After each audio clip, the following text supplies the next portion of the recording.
మీ మోకాల నొప్పులకు ఎటువంటి సర్జరీ లేకుండా ఎపియాన్ పెయిన్ క్లినిక్ అందిస్తున్న అత్యాధునిక చికిత్స. ఆహారం గురించి చెప్పారు, నిద్ర గురించి చెప్పారు, తర్వాత ఫిజికల్ అండ్ ఎక్సర్సైజెస్ వాటి పార్ట్ ఏంటి సార్? చాలా ఇంపార్టెంట్. ఎక్సర్సైజ్ వల్ల కూడా గట్ మైక్రోబయోమ్ అంటే ఈ బ్యాక్టీరియా సమతుల్యత మారుతుంది అనమాట. ఎక్సర్సైజ్ చేయడం వల్ల గుడ్ బ్యాక్టీరియా పెరుగుతుంది. ఆ గుడ్ బ్యాక్టీరియా పెరగడం వల్ల మీరు ఇంకా బాగా ఎక్సర్సైజ్ చేయగలరు కూడా. అంటే అదేమంటారు, అథ్లెటిక్ పర్ఫార్మెన్స్ అంటాం. సో ఇప్పుడు మన అథ్లీట్స్లో చూస్తే బాగా పర్ఫామ్ చేసే వాళ్ళలో గుడ్ బ్యాక్టీరియా కౌంట్ ఎక్కువ ఉంటుంది. యంగ్ కాలేజ్ స్టూడెంట్స్ అథ్లీట్స్లో టెస్ట్ చేస్తే రీసెర్చ్లో విలియనెల్లా అని ఒక గుడ్ బ్యాక్టీరియా ఉంటుందన్నమాట. అది బాగా పర్ఫామ్ చేసే అథ్లీట్స్లో చాలా ఎక్కువ ఉంటుందన్నమాట. బాగా పర్ఫామ్ చేయని వాళ్ళు ఎక్సర్సైజ్ చేయని వాళ్ళకు చాలా తక్కువ ఉంటుందన్నమాట. అక్కడే తెలిసిపోతుంది. అంటే ఆ గుడ్ బ్యాక్టీరియా ఈవెన్ మనము ఎట్లా పర్ఫామ్ చేస్తున్నాము, ఎంత బాగా రన్ చేయగలము అనే దాన్ని బట్టి కూడా తేడా వస్తుందన్నమాట. మనం ఎక్సర్సైజ్ చేయడం వల్ల ఇది గుడ్ బ్యాక్టీరియా కౌంట్ ఇంప్రూవ్ అవుతుంది. అది కూడా చాలా ఇంపార్టెంట్. గుడ్ బ్యాక్టీరియా ఇంప్రూవ్ కావడమే కాకుండా స్ట్రెస్ కూడా తగ్గిస్తుంది. ఎందుకంటే మనం ఎక్సర్సైజ్ చేస్తే ఎండార్ఫిన్స్ ఇవన్నీ ప్రొడ్యూస్ అవుతాయి. అవన్నీ హ్యాపీ హార్మోన్స్ అంటాం అనమాట. అంటే మనల్ని సంతోష పెడతాయి అనమాట. ఎక్సర్సైజ్ చేస్తే యూ ఫీల్ గుడ్. ఎందుకుంటుంది? ఆ ఎండార్ఫిన్స్ ప్రొడ్యూస్ అవుతుంది. దానివల్ల ఏమవుతుంది? స్ట్రెస్ తగ్గుతుంది, నిద్ర బాగుపడుతుంది. దీనివల్ల కూడా మళ్ళీ ఇండైరెక్ట్గా గుడ్ బ్యాక్టీరియా ఈ గట్ మైక్రోబయోమ్ ఇంప్రూవ్ అవుతుంది. సో ఎక్సర్సైజ్ వల్ల డైరెక్ట్ బెనిఫిట్స్ ఉన్నాయి.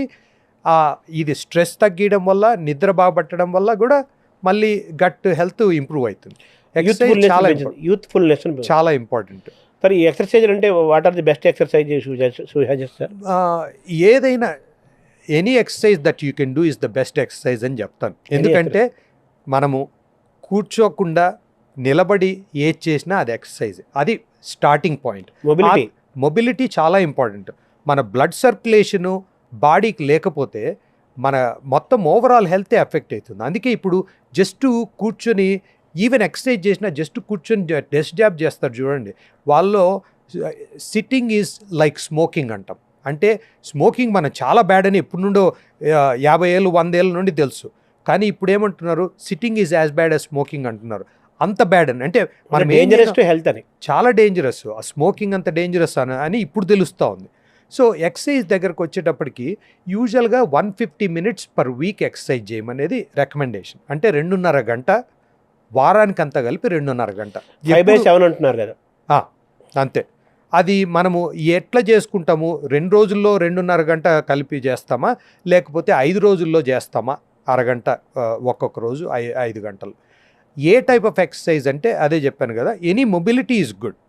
ఆ తర్వాత ఎంత చేయగలవు మన బరువుని బట్టి, మన వయసుని బట్టి, మన కెపాసిటీని బట్టి మనం డిసైడ్ చేసుకోవచ్చు. Walking is very good. Especially speed walking చాలా బెటర్ అనమాట. బ్రిస్క్ వాక్ అది చాలా ఇంపార్టెంట్. నేను చాలామంది యంగ్ పేషెంట్స్ని చూస్తుంటాను. వాళ్ళు ఏమంటారంటే నేను రోజు గంట సేపు వాకింగ్ చేస్తాను. స్పీడ్ ఎంత చేస్తారంటే చాలా స్లోగా ఉంటుందన్నమాట. అంటే వాళ్ళు ఎట్లా అంటే ఫోన్ మీద మాట్లాడుకుంటా అట్లా చల్లగాలికి చేస్తుంటారు. 4 కిలోమీటర్లు 3 కిలోమీటర్లు నడుస్తారు. అంతే ఉంటుంది. టైం వేస్ట్, వచ్చే ఉపయోగం చాలా తక్కువ ఉంటుంది. 20 నిమిషాలు చేసిన ఫోకస్డ్ ఎక్సర్సైజ్, ఫోను ఏం మాట్లాడకుండా జస్ట్ అదొక మిషన్ లాగా వాకింగ్ అనేది అది చేసేందుకే వెళ్ళినట్లు చేయాలన్నమాట. బాడీ మైండ్ ఎంజాయ్ చేయాలి, 2 చేయాలా, ఫోకస్డ్. అది చాలా ఇంపార్టెంట్. అట్లా 20 minutes చేసిన బ్రిస్క్ వాక్ చేయడం వల్ల చాలా బెనిఫిట్స్ ఉన్నాయి. రన్నింగ్ చేయగలిగితే ఇంకొంచెం బెనిఫిట్స్ ఉంటాయి. తర్వాత హై ఇంటెన్సిటీ ఇంటర్వల్ ట్రైనింగ్ అంటాం, HIIT అని, HIIT.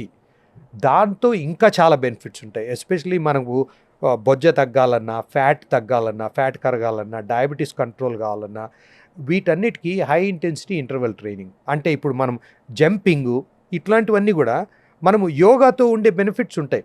యోగాతో మన బాడీ ఫ్లెక్సిబిలిటీ పెరుగుతుంది, అదంతా పెరుగుతుంది. కానీ ఫిజికల్ ఎక్సర్సైజ్ తక్కువ ఉంటుంది. సో యోగా ఒక్కటి చేస్తే కూడా అంత బెనిఫిట్ ఉండదు. యోగా మంచిది, కానీ అదొక్కటి చేయడం వల్ల మంచిదిగా.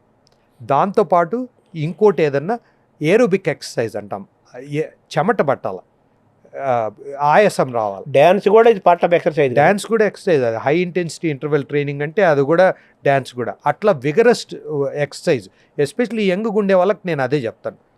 స్లోగా వాక్ చేయడం వల్ల టైం వేస్ట్, ఏం బెనిఫిట్స్ రావు. ఇప్పుడు స్పిన్ బైక్ అని ఒకటి ఉంటుంది, అది హెవీ వీల్ ఉంటుంది. అది మనం 20 minutes చేసినా చాలా కష్టం. స్టేర్ మాస్టర్ అని స్టెప్స్ ఎక్కడం. మనకేం స్టేర్ మాస్టర్ అవసరం లేదు.